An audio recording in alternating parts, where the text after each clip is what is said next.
Reclutavano persone nel Levante Ligure, nell'area degli skinhead, per arruolarle nel territorio di Donbass, nell'Ucraina orientale, tra le milizie filorusse schierate contro quelle della Repubblica Ucraina. Per questo motivo 6 persone sono state raggiunte dal provvedimento di custodia cautelare in carcere emesso dal GIP del Tribunale di Genova. Solo 3 di loro sono stati arrestati, gli altri potrebbero ancora trovarsi nelle zone teatro del conflitto.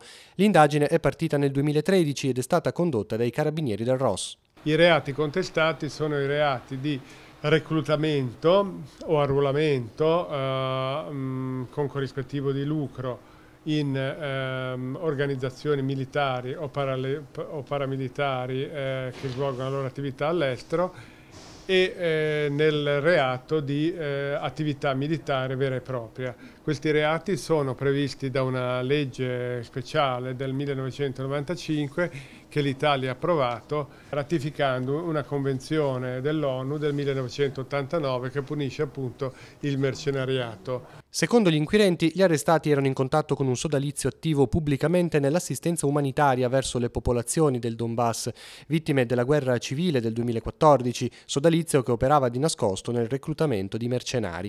I 3 arrestati sono un italiano, un cittadino albanese e un operaio moldavo aspirante legionario. Uno degli arrestati è emerso dalle attività, svolgesse proprio attività di cecchino. Il livello di preparazione comunque dei combattenti era molto alto, tanto uno aveva anche fatto parte in un periodo di ferma volontaria dell'esercito italiano e aveva preso parte ad una attività all'estero in teatro di operazioni in Bosnia e Erzegovina nel 2001. Uno dei soggetti dapprima fece delle attività di concorso nel reclutamento, poi in prima persona si è spostato nei territori al confine tra la Siria e l'Iraq per combattere al fianco di gruppi satelliti del PKK.